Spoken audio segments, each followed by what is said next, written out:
E aqui em João 4:42, há um ponto nevrálgico na relação do homem com Deus. Ele diz: muito bem vos conheço, que não tendes em vós o amor de Deus.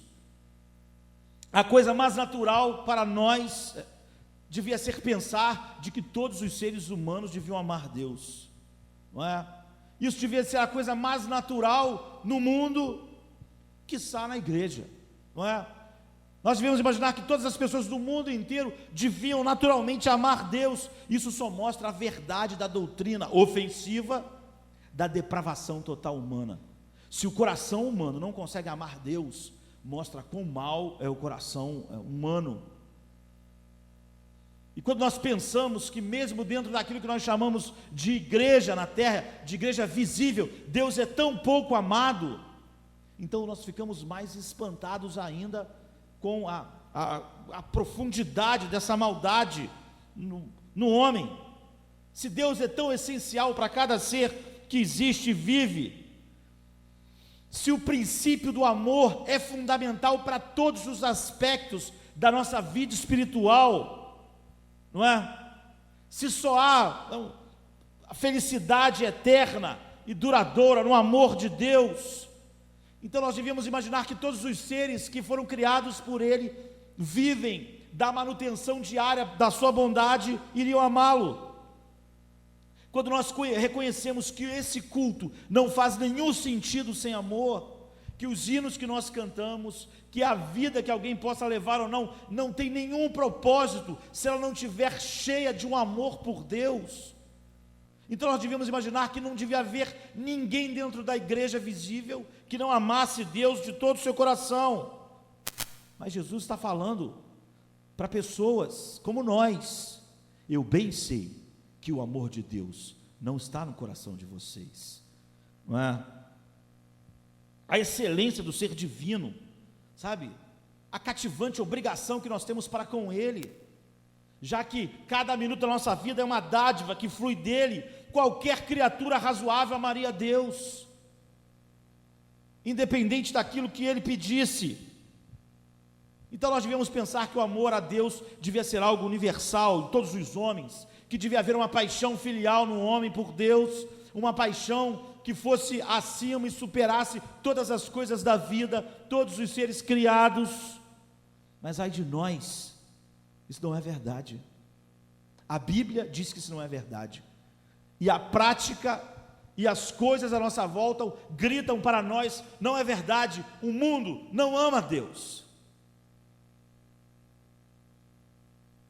e é por isso que chega ao ponto de Deus dizer: quem ama o mundo, o amor do Pai não está nele. O mundo não ama Deus. O amor a Deus é uma coisa rara no nosso mundo. Isso só mostra a espécie de mundo no qual nós vivemos, que um ser tão perfeito, tão bom, e que não tem nada para receber, a não ser para dar, possa ser tão desprezado e não amado como Deus é. Isso mostra como o nosso mundo é degenerado, como ele não é digno de qualquer amor, de ninguém que tenha uma fagulha de amor por Deus em seu coração. O presente texto que nós lemos não foi dito para um povo pagão qualquer, não é? Não foi lá nos cantos de um mundo que não conhecia nada a respeito de Deus, vivendo na mais ampla ignorância. Jesus disse para os judeus, Jesus disse isso para os líderes dos judeus com o povo. Aquela nação foi altamente privilegiada entre todas as nações. Nenhuma nação foi abençoada como aquela nação. Sobre toda a terra, Deus revelou a eles quem Ele era, e não revelou a mais ninguém. Portanto, aquela era a nação mais privilegiada que já existiu. Mas não só isso, aquela nação como nós, como está sendo feito hoje pelo mundo inteiro, sabe, espalhado no mundo inteiro, fazemos profissão de que Ele é o nosso Deus, dizemos que Ele é maravilhoso, que Ele é digno. Era o que eles faziam. Eles não só eram uma nação privilegiada, como nós somos, eles faziam uma profissão de que amavam Deus, como nós fazemos, como as pessoas que estão na igreja visível no mundo inteiro estão fazendo, nesta noite, não é? Ou fizeram 12 horas atrás, no outro lado do planeta, que amam a Deus. E é para essas pessoas que Jesus está dizendo, não é para os romanos, os gregos, está dizendo para as pessoas que se diziam ser seu povo. Isso é para nós entendermos quão raro é o verdadeiro amor por Deus no nosso mundo. Mesmo entre os mais privilegiados, mesmo entre aqueles que cultuavam a Deus, mesmo entre aqueles que professavam amor por Ele, Ele diz: eu bem sei que não há amor por Deus no coração de vocês. E quem disse isso não podia estar enganado. Sabe, muitas pessoas, sempre que a palavra de alguma maneira é mais dura, pensam haver algum engano. Quem está dizendo isso é Deus. Quem está dizendo isso realmente conhecia o coração daquelas pessoas. Quem está dizendo isso para elas foi o Deus que teceu, não é, as células que formaram aqueles corpos. Foi o Deus que soprou neles o fôlego de vida. Ele não podia estar enganado. Ele estava olhando para eles em seus cultos e disse: mas bem vos conheço, que não tendes em vós amor por Deus. Tudo isso não é nada, porque vocês não amam a Deus. Mas louvado seja Deus, não é? Que o amor por Deus não é algo completamente extinto neste mundo, apesar de que é claramente raro em nosso mundo. Mesmo no nosso globo culpado, maculado, é encontrado amor por Deus nele. Em alguns corações sentem o que eu poderia chamar da chama sagrada do amor a Deus. Arde em seus corações, mesmo entre os filhos degenerados de Adão, não é? Um grupo de homens de fato amam Deus. Agora, nós podemos fazer o que os judeus faziam. Eles definiram o que era amor. Eles diziam: nós amamos, nós cultuamos, Deus é tudo para nós, porque tudo aquilo era redefinido por eles. O que era o amor a Deus? Não foi o que Deus definiu, foi o que eles definiram. Então eles estavam naquele lugar confortável, de que amavam a Deus, quando Deus veio ao mundo, olhou para eles e disse: eu bem sei que no coração de vocês não há amor por Deus. Apesar de todas as profissões de fé e conhecimento que vocês têm da lei, e os cultos que vocês praticam, Deus conhece os corações, não é? Deus faz distinção adequada entre os corações. Mas as definições de amar a Deus não foram deixadas para nós, como não foi a definição de amar o mundo, como não é a definição de andar na roda dos escarnecedores, como não é a definição de verdade e mentira. Todas essas definições são de Deus, como o todo que Ele diz. Ele pode discernir a diferença, mas Ele nos disse também como discernir a diferença, porque senão isso não seria útil para nós. Como nós sabíamos saber onde nós estamos? Estamos entre esses raros que amam a Deus nesse globo, ou estamos entre essa incontável multidão que não ama de forma alguma, não ama fora da igreja, não ama dentro dela? Então nós podemos cair em muitos erros, e aquilo que as pessoas acham a Bíblia desconfortável, é exatamente porque ela tira os homens desse lugar confortável. É óbvio que naquele dia, aqueles homens ficaram desconfortáveis. Eles, geração após geração, seus pais, seus avós, seus bisavós, seus tetravós, todos eles adoravam a Deus. Como aquele homem agora olhava para eles e dizia: eu bem sei que no coração de vocês não há amor por Deus. Aquele não foi um culto confortável, aquele não foi um momento confortável. O conforto era cada um poder definir e encaixar na sua vida uma espécie de amor por Deus, e poder viver tranquilo com isso até a hora da sua morte, quando descobriram então que nunca amaram Deus e nem por Ele eram amados. Então é para remover esse engano que Jesus disse isso. É para remover esse engano que a palavra de Deus foi dada a nós, não só para dizer amem a Deus, mas para dizer o que é amar a Deus. Ele não só nos dá um mandamento, grande mandamento: amai o Senhor teu Deus sobre todas as coisas, mas Ele diz o que é amar Deus assim, para que de uma maneira prática eu possa colocar a minha vida diante daquilo que Ele diz e chegar à conclusão. triste ou feliz de que eu sou uma pessoa que amo ou que não amo a Deus. E que o fato de eu estar separado da grande multidão do mundo, como os judeus estavam, e proferir palavras de amor a Deus e aceitação do que Ele diz, da sua palavra, não me coloca automaticamente entre aqueles poucos que de fato o amam.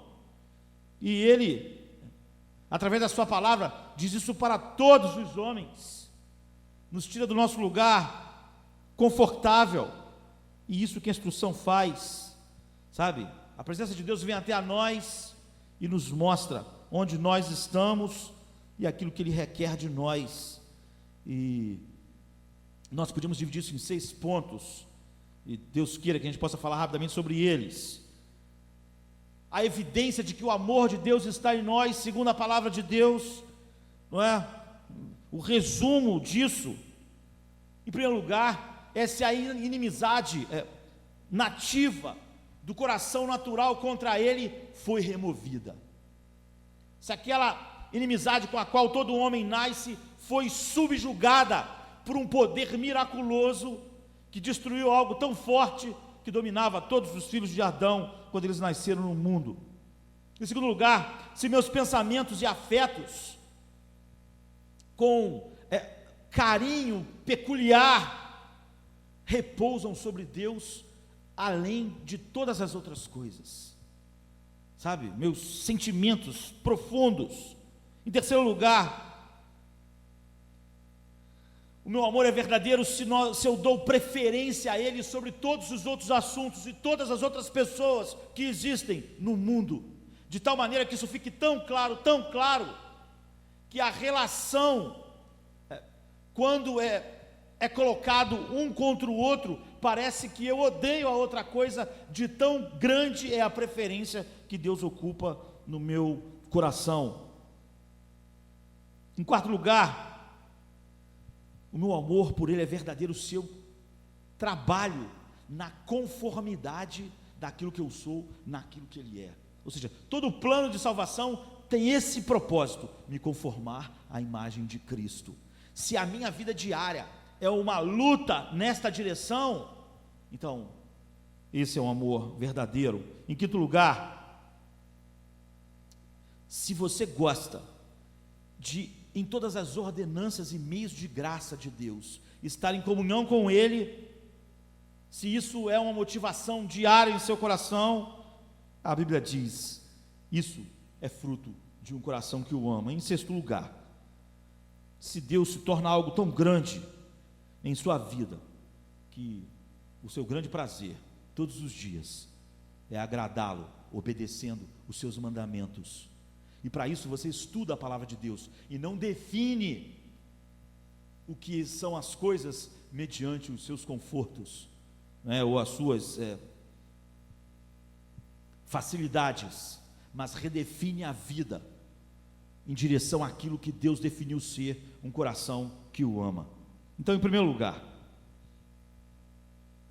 nós amamos a Deus se a inimizade nativa dos nossos corações foi subjugada. E nenhum de nós aqui, e ninguém na terra, está entregue ao léu para saber se isso é verdade ou mentira. Principalmente nós, e principalmente os judeus que estavam ouvindo Jesus, que conheciam a palavra de Deus, e que tiveram o privilégio, que muitos não tiveram, de conhecer as Sagradas Escrituras. Ele diz, eu sei que o amor de Deus não está em vocês. E a primeira coisa é se essa inimizade foi subjugada. É evidente que qualquer pessoa que acredita na palavra de Deus, sabe, por ela e pela experiência própria do seu coração, que o homem está num estado de inimizade contra Deus. Não é que o Deus é indiferente para o homem, há uma inimizade positiva em relação àquilo que o homem é e àquilo que Deus é, e que por natureza, a Bíblia diz, por natureza, ou seja, por nascença, cada bebezinho que nasce, como está em Efésios 2,13, todos nós somos filhos da ira. Nós sabemos que essas palavras são fortes, Filhos da ira não podem ser amigos de Deus. Pessoas que vivem de uma maneira que despertam a ira de Deus não podem ao mesmo tempo ser amigo dele. Filhos da ira são inimigos. E só quando alguém deixa de ser filho da ira, passa a ser amigo. Paulo diz: outrora, nós como mundo, éramos filhos da ira, estávamos em inimizade. Quando nós nascemos nesse mundo, não é? Naturalmente, nós estávamos completamente desassociados de Deus. Deus é Espírito, e importa que seus adoradores o adorem em Espírito. A Bíblia diz assim em João 3,6: o que é nascido da carne, é carne. O homem nasce nessa incapacidade, não só de amar a Deus, mas com um sentimento positivo, não é? De inimizade contra Deus. Romanos 8,7 diz: a mente carnal, ou seja, a mente de qualquer homem não regenerado. Você pode pegar aquele que você acha mais bonzinho, caridoso, que distribui tudo para os pobres, ou aquele mais que você acha mais mal no mundo. A Bíblia diz: aqueles que estão na carne não podem agradar a Deus. Ninguém regenerado agrada a Deus, não importa o que faça. Tudo que um homem regenerado faz desagrada a Deus, porque a mente carnal, a mente de todos os homens regenerados, é inimiga de Deus. Ou seja, naturalmente, tudo que Deus diz, sua mente discorda. E é por isso que as pessoas querem redefinir aquilo que Deus disse, porque ela discorda. Então, se ela puder redefinir, mas quando nós redefinimos o que Deus disse, nós criamos um Deus, e aquilo é um ídolo, não é o Deus da Bíblia. Então a Bíblia diz: aqueles que estão na carne não podem agradar a Deus. Romanos 8,8. Paulo dá esse caráter em Colossenses ao estado natural dos homens. Em Colossenses 1,21 ele diz assim: e vós também, noutro tempo, eram estranhos e inimigos no entendimento pelas vossas obras mais, agora contudo vos reconciliou. Colossenses 1,21. Em suma, todo o evangelho, do início ao fim, vai dizer: o evangelho é o evangelho da reconciliação, reconciliação de inimigos, de um Deus que estava irado contra alguém, e alguém que era inimigo desse Deus, e Deus positivamente era contra esses seres. Então o evangelho é o ministério da reconciliação. Esse é o ponto inicial, básico. O homem só ama a Deus se isso foi rompido, se isso foi destruído. E isso não é destruído da maneira arminiana, em que alguém aí levanta a mão, aceita Jesus, vem aqui, acabou. Não, é necessário haver um milagre no coração humano, para que aquilo que ele sempre foi, desde que ele era um feto, mude completamente em algo que ama aquilo que ele antes odiava. É um milagre, de tal maneira que a Bíblia diz que a mesmo poder que ressuscitou Jesus dos mortos, é que nos ressuscita para esta nova vida. Então o apóstolo Paulo diz: o que são os pastores? Qual é o nosso ministério dos apóstolos? Ele diz: é o ministério da reconciliação, o ministério de levar homens, de pregar a homens que vão ser reconciliados com esse Deus.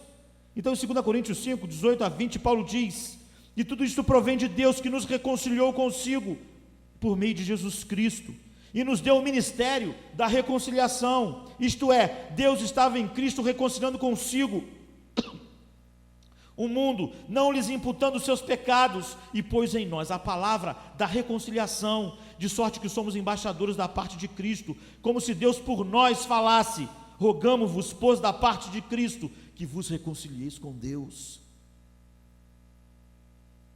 São palavras terríveis, é uma descrição terrível do que o ser humano é, sabe? É o mistério da reconciliação. Vocês são inimigos desse ser que tudo em nós, toda a lógica devia dizer que todos os seres criados por ele deviam amá-lo, precisam ser reconciliados a um terrível preço. Então reconciliação, ela pressupõe alienação, separação, ódio. entre o estado natural dos homens e Deus.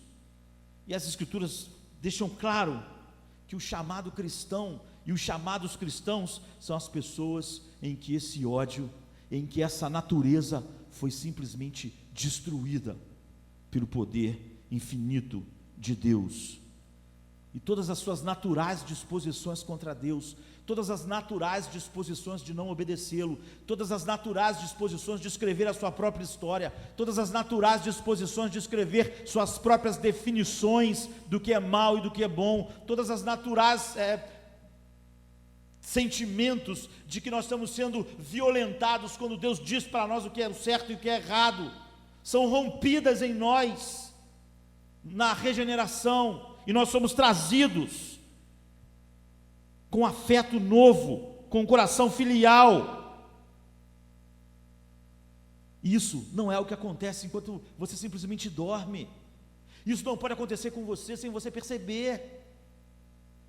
Isso não é algo que você simplesmente aconteceu, não sei como, não sei, não tem diferença, não sinto nada, não sei como era antes. Você sabe como era antes, e você sabe como é agora. Não é nada obscuro a que nós possamos sondar. Por natureza você era inimigo de Deus, e a sua inimizade foi subjugada. Essa questão de sempre haver um monte de pessoas na igreja ofendidas com a palavra de Deus é muito assustador. A questão de você ver sempre um monte de pessoas pela internet, pelo mundo, isso chocadas com a palavra de Deus. Essa palavra é muito dura, é chocante, porque isso mostra um coração que não foi subjugado.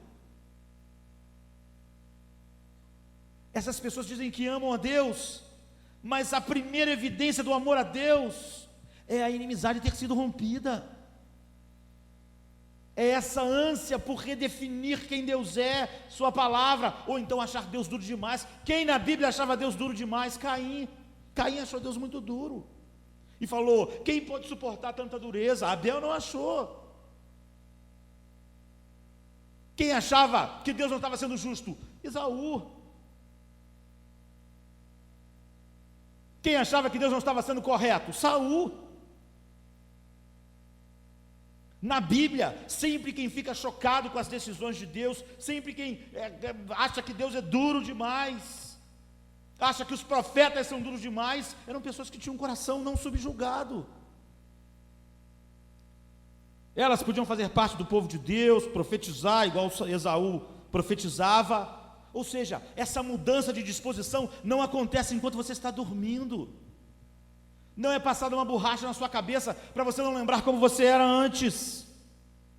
É um estado, sabe, de insensibilidade em que você vivia.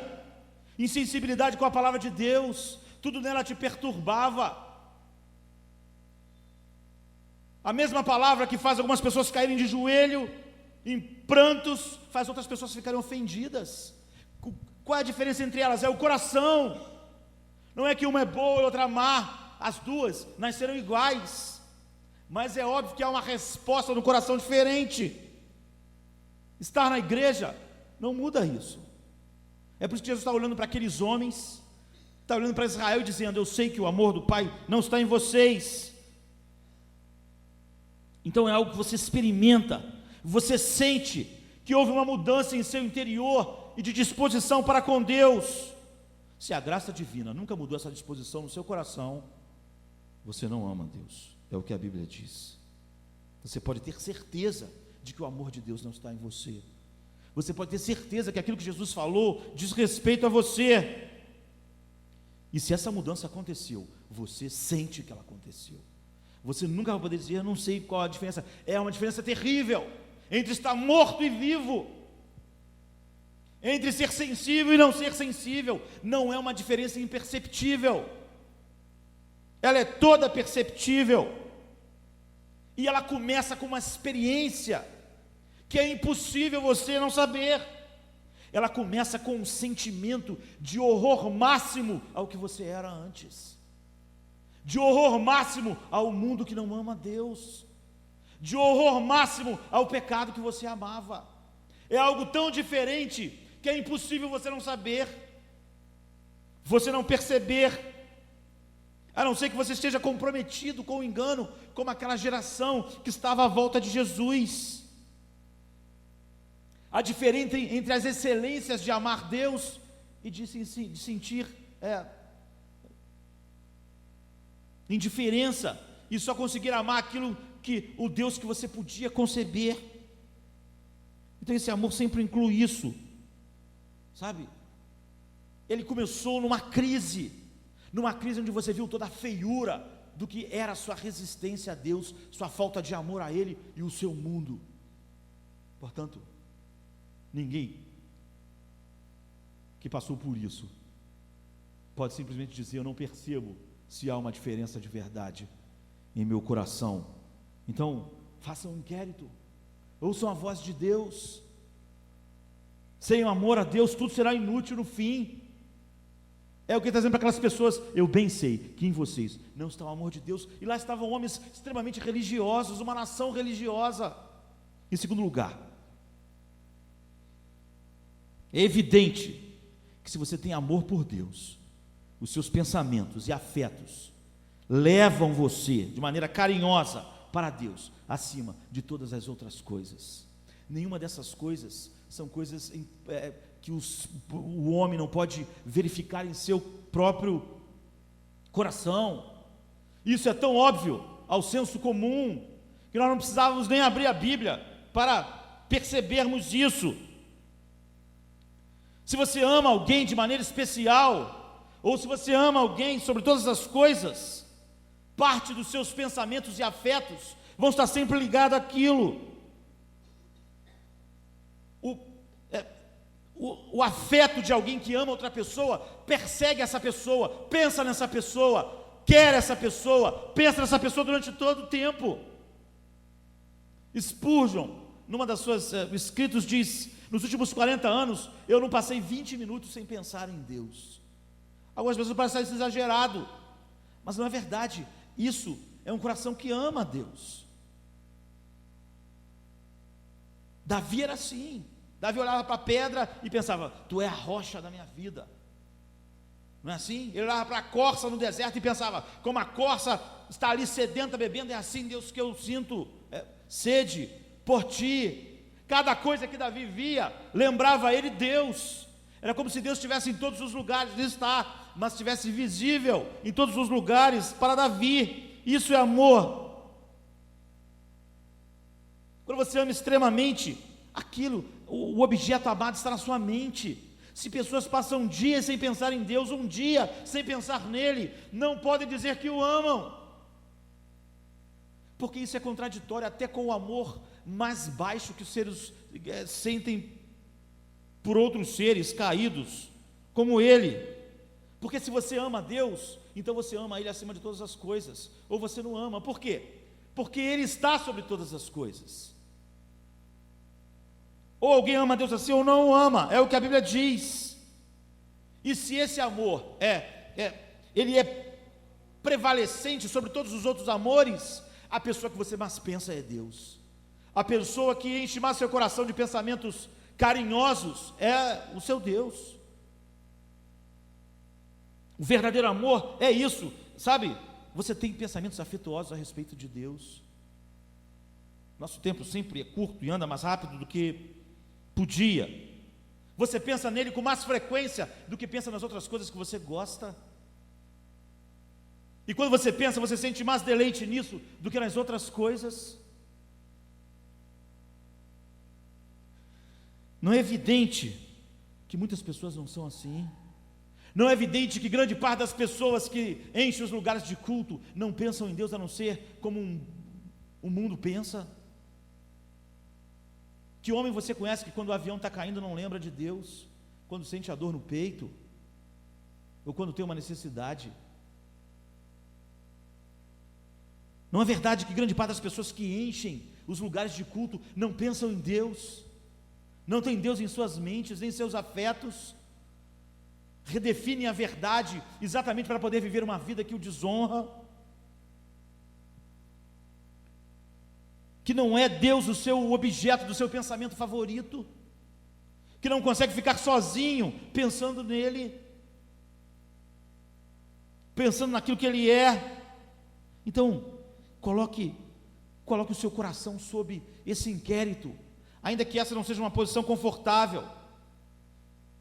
Se Deus não é objeto do nosso amor mais reverente e do nosso desejo mais ansioso, nós devemos chegar à conclusão correta: não temos amado Deus.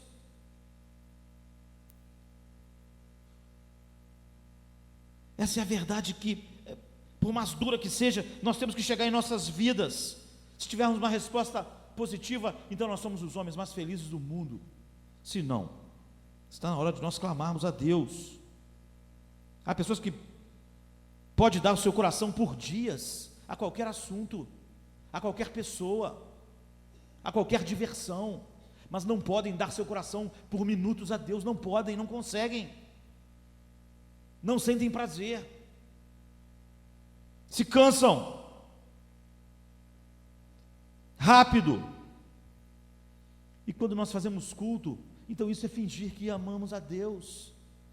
Isso não pode nos ajudar, porque o mesmo Deus que olhou para Israel e para os fariseus e disse: eu bem sei que vocês não têm amor por Deus no coração de vocês, é o Deus que está olhando para nós. Nós somos tão transparentes quanto eles eram. Deus é o público dos nossos pensamentos. Deus é o público quando nós estamos sozinhos. Nós somos completamente transparentes para Ele. Você pode ter muitas qualidades louváveis, aparência esplêndida, virtudes, mas sem essas coisas você não ama a Deus. Sem primeiro a evidência de que a inimizade foi tirada, e depois que Deus culpa esse lugar na sua mente. Em terceiro lugar, Deus não é amado por você, a não ser que você dê a Ele a sua preferência. É o que a Bíblia diz. Essa não é a nossa definição. Na nossa definição, todos os seres humanos amam Deus, porque eles definem o que é amar a Deus. Mas Deus não deixou isso para nós, não deixou ambíguo.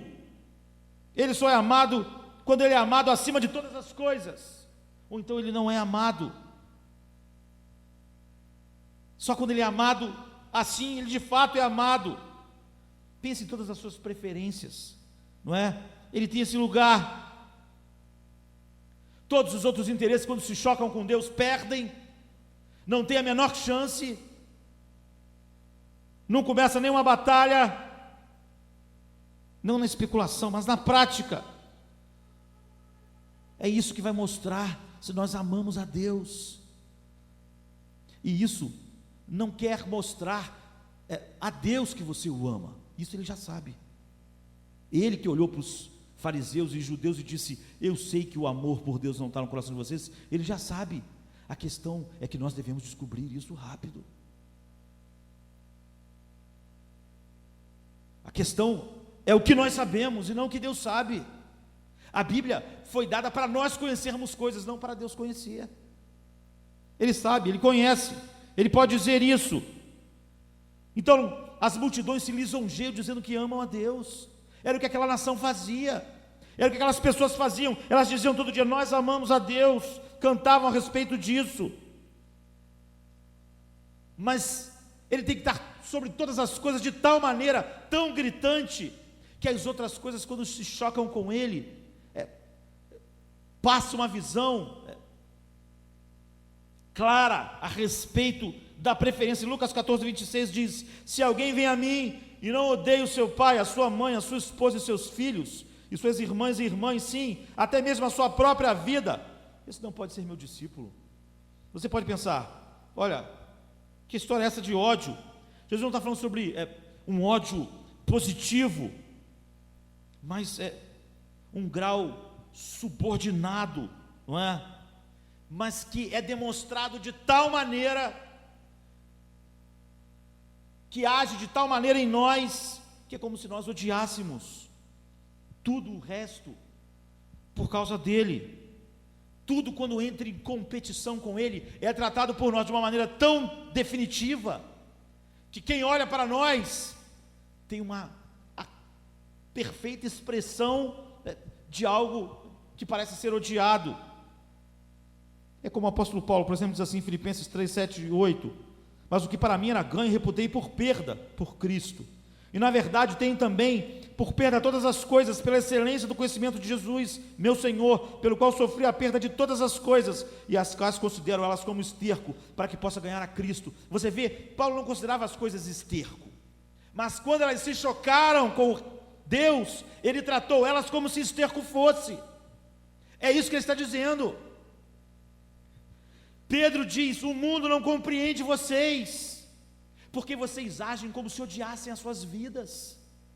Vocês se colocam de contra o chicote. Vocês assumem posição que levam vocês para cadeias, para miséria. O mundo olha e pensa: essas pessoas se odeiam. Quem pode fazer isso? Quem pode escolher essa vida miserável? Eles odeiam a própria vida, é o que Jesus falou. Não é que eles odiavam a própria vida deles, mas quando a própria vida deles entravam em competição com aquilo que Deus é, eles trataram a vida deles de maneira tão dura, como se escória fosse, como se esterco fosse, de tal maneira que o mundo pensava: essas pessoas são loucas, elas riem na face da dor, elas estão sendo queimadas, estão sendo partidas ao meio, e elas parecem que estão gostando. Elas estão perdendo suas famílias, mas elas não estão se lamentando. Ou seja, essas pessoas, os mártires, amavam suas vidas. Eles não queriam morrer, não queriam ser queimados, não queriam ser chicoteados, não queriam perder seus filhos, não queriam ver suas esposas serem assassinadas, os pais não queriam ver seus filhos serem assassinados. Mas quando essas coisas preciosas entraram em concorrência com o amor que eles tinham por Deus, eles trataram essas coisas como se não fossem nada. Isso é amor por Deus. Ou seja, não era um ódio positivo contra a vida, não era um ódio positivo contra as coisas, mas quando essas coisas entravam em concorrência com o amor deles por Deus, eles tratavam aquilo de uma maneira tão inflexível, que aos olhos do mundo, eles odiavam as suas próprias vidas. Pareciam que eles escolhiam a dor, o sofrimento. E a pergunta então é: quando os prazeres do pecado se chocam com Deus, você repudia ele de tal maneira que as pessoas sentem isso? Ou as pessoas veem em nós nada mais do que gente religiosa brincando no mundo, tentando juntar as duas coisas ao mesmo tempo? Não importa o que, pai, mãe, bens, juventude, tudo, Paulo diz, é nada perto do amor de Cristo. Nós perdemos. Quando agradar a Deus e agradar os homens entra em choque, você trata o agradar o homem como se fosse esterco. É isso que a Bíblia está dizendo. Com que facilidade o aplauso do mundo nos faz mudar a nossa mensagem, nosso compromisso. Se isso é verdade, o amor das multidões, não do mundo que já é enorme, que estão na igreja, não passa de pretensão. E Jesus está dizendo para nós, para a nossa geração: eu bem sei que o amor de Deus não está no coração de vocês. Em quarto lugar, o amor de Deus não está em você, se você não trabalha para estar conformado à imagem dele. É o que a Bíblia diz. Ele diz: sede santos como eu sou santo. Levíticos 19, 2 e 21 e 8. E Romanos 8, 29 diz: conformados à imagem do Filho amado de Deus. A paixão bíblica por Deus, o amor por Deus, é o amor de assimilação. Nós queremos ser iguais a Deus, porque ser iguais a Deus é o motivo pelo qual nós somos criados, iguais moralmente, não é? Essa é a excelência, de tal maneira que nós imitamos Deus, nós naturalmente imitamos quem nós amamos. Você vai ver essas criancinhas fazerem isso com seus pais, com seus heróis. Nós imitamos quem nós amamos e admiramos. Você não imita quem você odeia. Você não quer ser como quem você odeia. Então nós começamos a imitar Quando estamos no reino de Deus, a justiça de Deus, a veracidade de Deus, a bondade de Deus, a misericórdia de Deus, sua santidade, tudo que desperta a semelhança entre nós e Ele, nós nos tornamos imitadores dEle. Paulo diz: sede meus imitadores. Como? Eu sou imitador de Cristo. Ele que tinha dito: olha, eu perdi tudo por amor a Ele, então o que eu faço? Eu imito Ele. Ele é o mais amado, portanto Ele é o único imitado de fato na minha vida. Sabe, o amor tem que passar por esse teste. Nós estamos copiando o padrão divino. Diariamente nós rejeitamos as coisas que nos diferem de Deus, que nos afastam de sermos como Cristo. Então buscamos uma retidão verdadeira, uma santidade verdadeira, segundo a imagem daquele que nos criou, como diz o apóstolo Paulo. É um esforço honesto, de um coração que ama Deus. Paulo diz: eu esmurro a mim mesmo, eu deixo o que ficou para trás, eu prossigo para o alvo. Não podemos definir o amor de Deus em linhas mais baixas para incluir mais pessoas, porque essa tem sido a nossa tendência. Quando descobrimos que o nosso amor não é o que Deus disse, nós rebaixamos esse amor para nós ficarmos no padrão. Como nós descobrimos que pelo padrão de Deus nós somos mundanos, nós baixamos o padrão de Deus até que o mundo inteiro seja santo, nesse novo padrão. Mas nós não diminuímos Deus, nós queremos ser elevados à imagem de Cristo. Isso é a prova do amor verdadeiro. Ai de nós, não é evidente as marcas claras bíblicas sobre esse amor? Não é evidente para cada um de nós agora, olhando para nós mesmos, se o amor de Deus está em nós ou não? Nós precisamos esperar o dia do juízo para que o próprio Deus, como disse para os fariseus de Israel, diga: eu bem sei que o amor por mim não está em você. Não precisamos, não devemos. Apesar da nossa geração dizer que sim. Em quinto lugar, o amor de Deus não está em você se você não tem prazer em estar em comunhão com Ele nos meios de graça que Ele determinou: oração, adoração, culto público. Amigos sinceros gostam de estar juntos, se deliciam, mas quando nós não conhecemos alguém, nós somos tímidos, não temos muito o que dizer. Pessoas tímidas, eu sou uma pessoa tímida, não gosto de ambientes estranhos, não gosto de estar no meio de pessoas estranhas. O meu filho Tomás é o oposto do pai. Em qualquer lugar que ele vai, ele faz 5 amigos. Não importa se aquele lugar tem criança ou não, pode ser só velha, ele faz um monte de amigo. E ele disse para mim: pai, eu gosto mesmo de fazer um monte de amigo. Eu não gosto de estar em um lugar estranho, não me sinto à vontade. Pois bem, você fica à vontade com Deus sozinho. Ele não é estranho para você.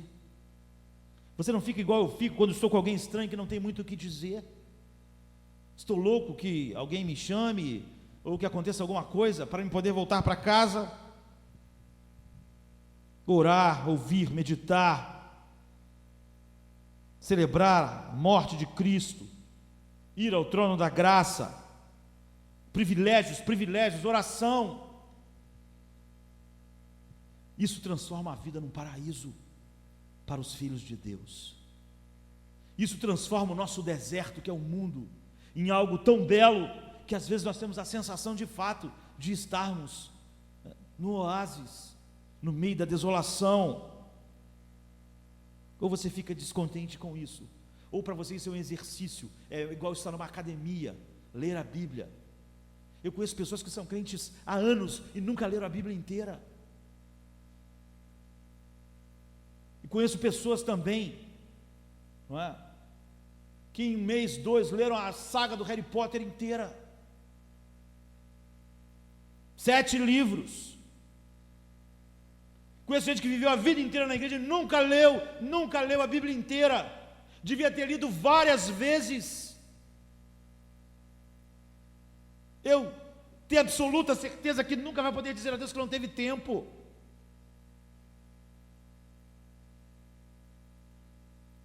A Bíblia diz isso, os meses de graça viram para nós o alimento da vida, não algo insípido, não algo que a gente faz uma vez por semana, quiçá, quando dá tempo, se tudo der certo, 2 vezes na semana, quinta e domingo, e depois, algumas orações ocasionais. A devoção é o seu prazer, a vida devocional é o seu prazer, estar com a palavra de Deus é o seu prazer, orar é o seu prazer, certamente não é o do mundo. E se você conhece pessoas do mundo, eu sei que você conhece, não é o prazer delas também, não é estranho. Que você seja alguém vivo e ela morta, e não tenha o mesmo prazer. Então, como nós podemos fingir que amamos Deus? Nós acreditaríamos que alguém que abandona os seus pais e vê eles uma vez no ano, quando dá e quando não dá, ama os seus pais? Nós falamos, isso é ridículo.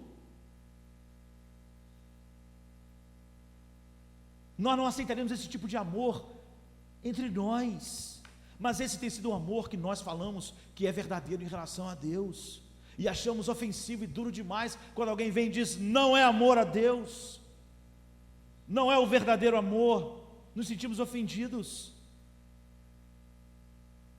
porque o amor de Deus não está em nossos corações. Amar a Deus nos faz ter uma disposição predominante para Ele.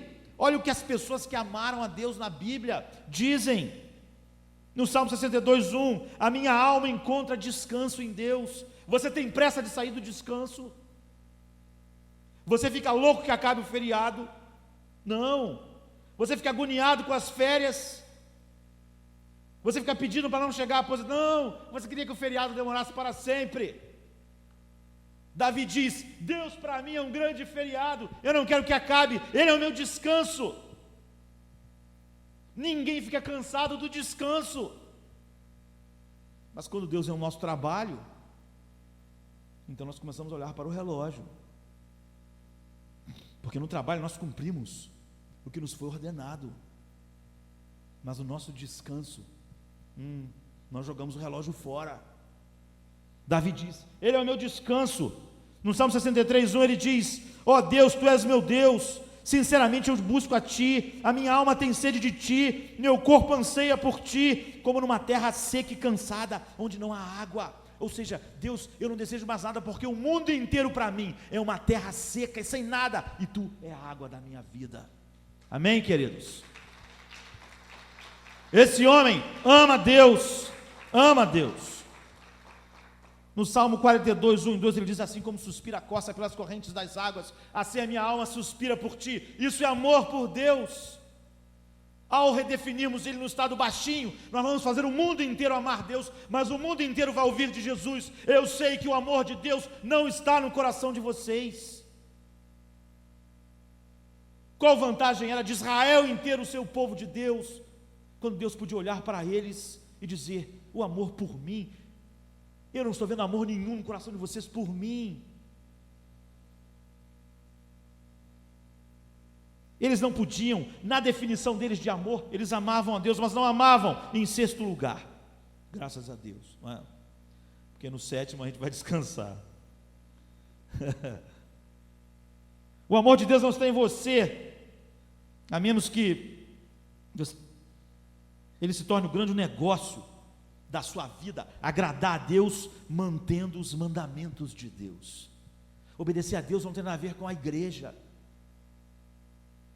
não tem nada a ver com o pastor, não tem nada a ver com algum sacrifício que você faça, tem a ver com amor, amor a Deus, um amor verdadeiro. Se você sinceramente ama a Deus, mas vive habitualmente em desobediência a Deus, você não ama. Se você diz amar a Deus, mas é mundano, você não ama. Não existe crente mundano, não existe crente carnal, existe gente que acha, que tem a pretensão de dizer que ama o mundo e ama a Deus ao mesmo tempo, chamando Deus de mentiroso.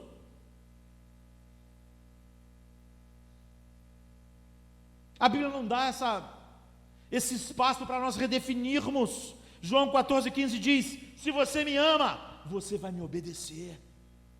Deus está dizendo para nós, se nós habitualmente desobedecemos a Deus, se habitualmente somos como o nosso mundo, nós não amamos Deus como o nosso mundo não ama. É óbvio que eu posso ter a pretensão de que o amo, mas era o que aquele povo fazia. E Jesus teve que dizer para eles: eu sei que o amor por Deus não está no coração de vocês. Em João 14, 23 e 24, Jesus diz: se alguém me ama, guardará a minha palavra. Aquele que não me ama, não guardará a minha palavra. Pode ser mais claro, pode haver um termômetro melhor. Ele não está dizendo que quem ama ele nunca vai pecar, mas ele está dizendo que quem o ama não vive em desobediência.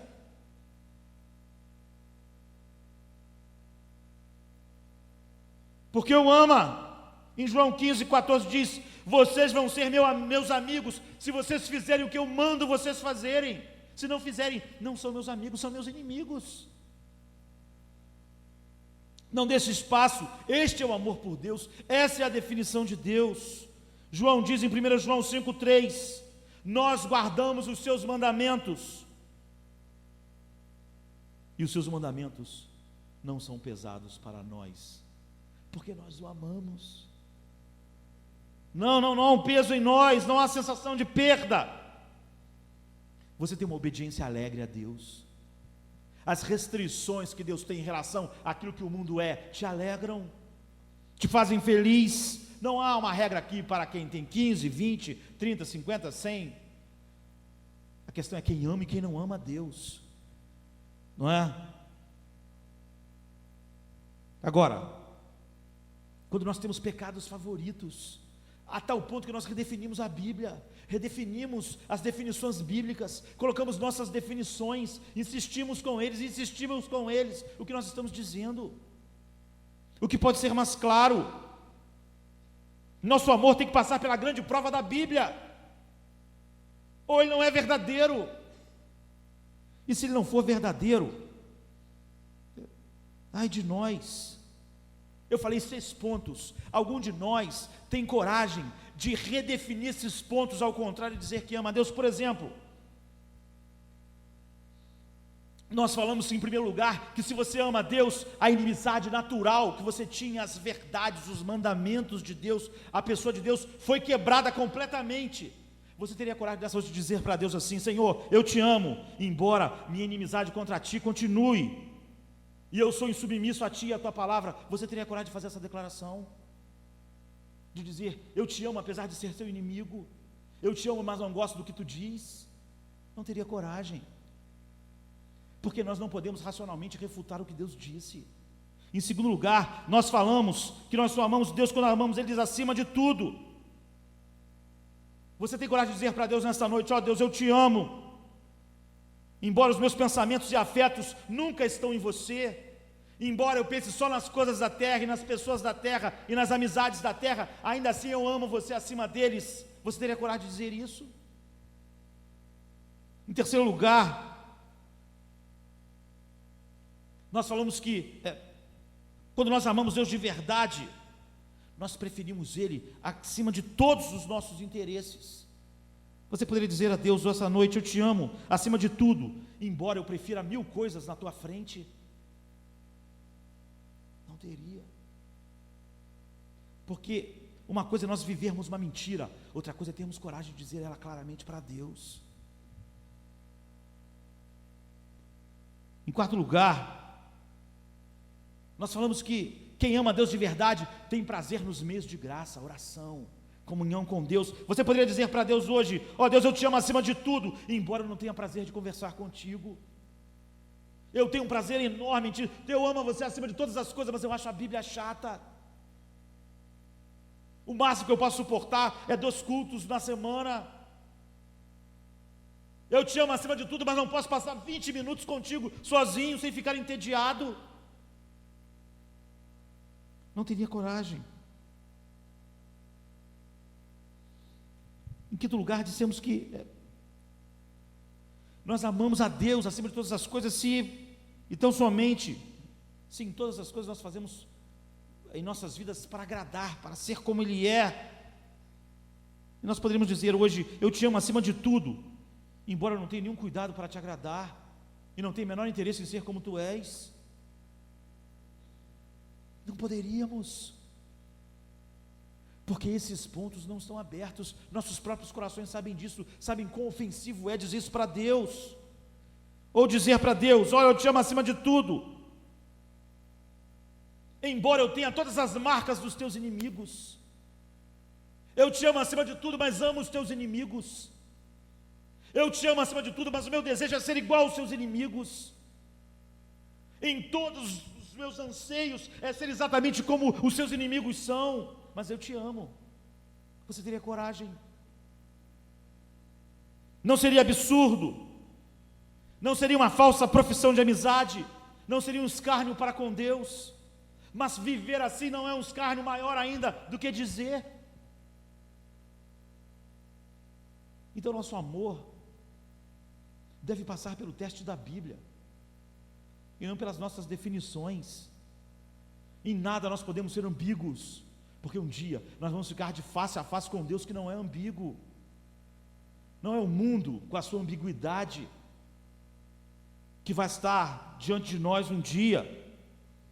O que Deus diz para nós em Gálatas 6,7 é: não vos enganeis, de Deus não se zomba. Aquilo que um homem plantar, isso ele ceifará. Gálatas 6,7, não é? Se esse for o meu caso, ou o seu caso, o que você acha disso? Olhe para o mundo, olhe para a espécie de amor deturpado da igreja dos nossos dias. Que alma monstruosa é capaz de amar o ser perfeito de Deus dessa forma? Melhor do que isso, quão monstruosa é a alma que não consegue amar Deus. Pense nisso.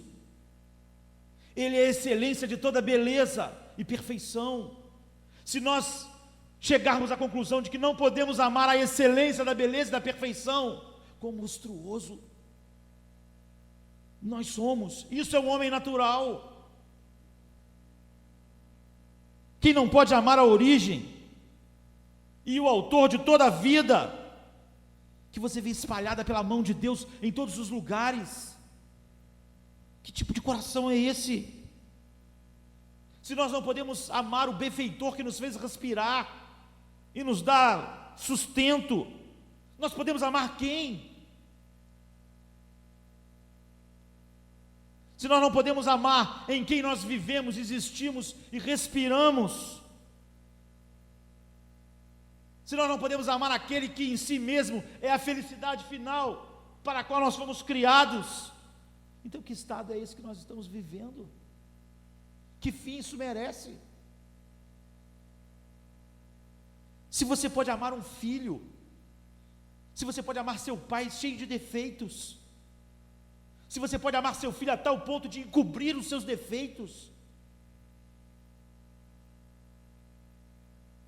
e não pode amar um Deus perfeito, que tipo de coração é esse? Que fim ele deve ter? Onde Deus o colocaria? Se você pode amar um mundo que odeia Deus, se pode amar seus prazeres sensuais, pecaminosos, suas riquezas, sua honra, seu aplauso, e não pode amar Deus, que fim Deus pode dar a um coração assim? Que pode amar tudo que é lindo, que Deus criou, mas que não pode amar o Deus infinitamente adorável? Que tipo de monstruosidade é essa? Que pode amar a justiça, a verdade, a clemência, quando vê isso no homem, quando vê um homem sendo clemente, oh, que coisa linda, não é assim? Quando vê um homem fazendo uma bondade, oh, que ser humano perfeito, que ser humano maravilhoso.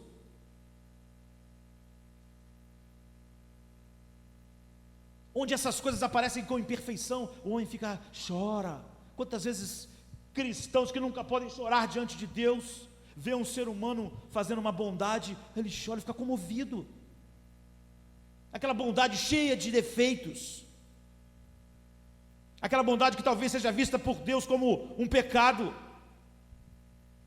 Lutero dizia: tudo que nós fazemos de bem e de mal fora de Cristo é execrável.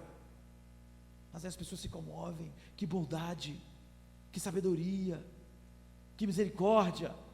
Mas quando eles olham para o Deus, que é a perfeição desses atributos, seus corações estão lá duros, insensíveis. O que Deus faria com corações assim? Ser capaz de uma maldade tão horrenda? Você pode ver quão terrível a alma humana pode ser. Que seres são incapazes de amar a Deus? Os demônios, eles não podem amá-lo, nem os homens, nem os homens. Não pode amar um Deus que não tem nenhum defeito. Que monstruosidade é essa? Eles conseguem amar coisas que são pecados ininterruptos. Então Paulo diz uma coisa terrível em 1 Coríntios 16, 22: se alguém não ama Jesus, que seja amaldiçoado. Você acha Paulo duro? Mas se alguém não ama Jesus, que outro decreto poderia haver sobre ele? Malditos. Então Paulo diz em 1 Coríntios 16, 22: se alguém não ama Jesus, que seja maldito. Maranata, ou seja, ora vem Senhor Jesus. A falta de amor por Deus tira toda a beleza de qualquer serviço religioso. Sem amor a Deus, você pode orar e Deus odeia. Sem amor a Deus, você pode receber a Santa Ceia e a Bíblia diz que você está juntando mais pecados. Você pode dar seu corpo para queimar, dar seus bens e você está pecando. Sem amor por Deus, tudo é horrível, porque mostra essa maldade plena. Imaginar que Deus vai aceitar algo sem que você o ame é uma ofensa a Deus. Então Deus está nos chamando e nos perguntando, como perguntou a Pedro: Pedro, você me ama? E nós devemos dar a resposta certa, pelas definições de Deus, porque sem amor a Deus, tudo que o ser humano faz é mal. Provérbios 21, 4 diz: a lavoura dos ímpios é pecado. Não é terrível isso? O cara trabalhou, mas aquilo é pecado, porque ele não fez por amor a Deus. E se não fez por amor a Deus, ele cometeu o maior pecado quando fez sua lavoura. Acordou de manhã, plantou, botou semente. Por quê? Qual é o primeiro grande mandamento? Amarás o Senhor teu Deus sobre todas as coisas. Quem quebrou esse mandamento, tudo que faz é horrível, é execrável, como Lutero disse. Algo que não está debaixo do primeiro mandamento é completamente inaceitável, mesmo a lavoura honesta de um homem. Agora, alguém assim é apto para viver para sempre na região do amor divino, na eternidade da beleza, da sombra do seu amor, passar a eternidade no serviço de Deus. A falta de amor a Deus é o que compõe o inferno. E é por isso que Paulo diz: aquele que não ama Cristo, seja anátema. Alguém diz assim, ouvindo isso, alguém pode desistir das suas esperanças. Se você não ama a Deus, não tem esperança, porque não há esperança. A única esperança é você amá-lo. Dar esperança para alguém que não ama a Deus é dar uma falsa esperança. Quem não ama Jesus, seja anátema. A esperança que nós temos para dar ao mundo é: ame a Deus de todo o seu coração. Chore diante de Deus. Se isso não te incomoda, então, por que você mudaria? Mas se isso te incomoda, então, você pode orar assim: crie em mim, ó Deus, um puro coração, e renova em mim um espírito reto, um coração que te ama. Vamos ficar de pé.